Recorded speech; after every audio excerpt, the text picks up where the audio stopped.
Rumah rakyat perlu mempok ngurung yang po rakyat. Mata hanya dapat demang.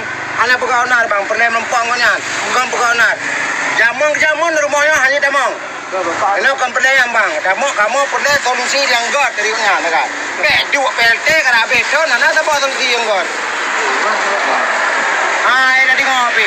Ada nggak kena corona, kena mati, kadang kan? Berapa bangai, jamun lagi yang. Kamu perlu solusi yang godnya, perlu yang god. Tidak anak perlu, kamu dinakan keras, anak perlu. Perlu yang god. Tiba solusi bantu tahu punya. Kamu PLT, apa PLT tengok. Tanda putan.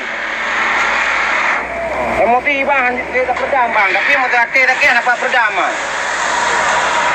Kan ada punya, ibu malah PLT nama salah. No, ini kita lain no. Alam dah mau. Rekam dong pihak god bukan pihak bro bang. Ya betul. Untuk pihak antu raya hanya perlu ke bro, perlu ke god. Tapi untuk pihak pengkhianat tetap pengkhianat. Ya betul. Betul. Berapa bangai tadi? Antu bilangan. Oh ni ya. Penting perlu ni tau. Yang perlu yang god yang jero. Solusi yang god yang tahu. PLT Nova Iriansyah. PLT sama-sama okey, no tepeng. Hai pi demang, PLT Nova Iriansyah orang kait pintu. Pintu pendopo kait tu.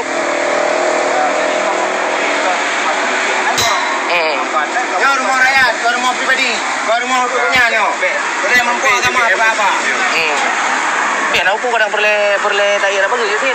Dengan koordinasi le kan. Apa bangai tak pun jamu tak. Bapak hana rumah rakyat kan dia bertemu. Masa rakyat dia bertemu patah undang-undang, patah aturan ada. Pak Kapolda menang dia ada mah bukan jarah rumah rakyat dia ada mah. Ya. Berarti yang perintah waran PLT Nova Iriansyah Nurdin ya. IB buka pintu terus ID Obama CS ya. Betul. Okey.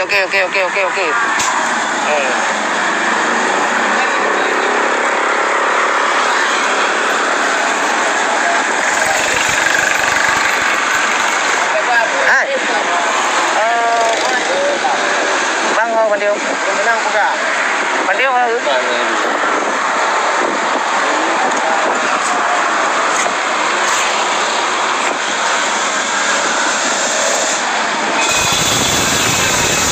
Baru mendanjir Sembang. Orangnya perintah PLT Nova siap.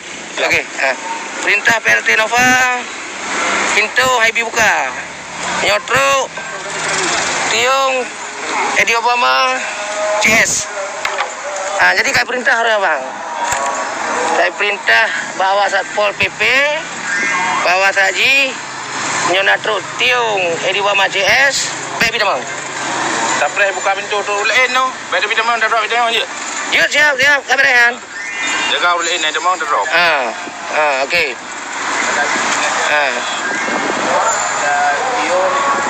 Bukan dia. Tiba aja dia dah. Ya, Mbak.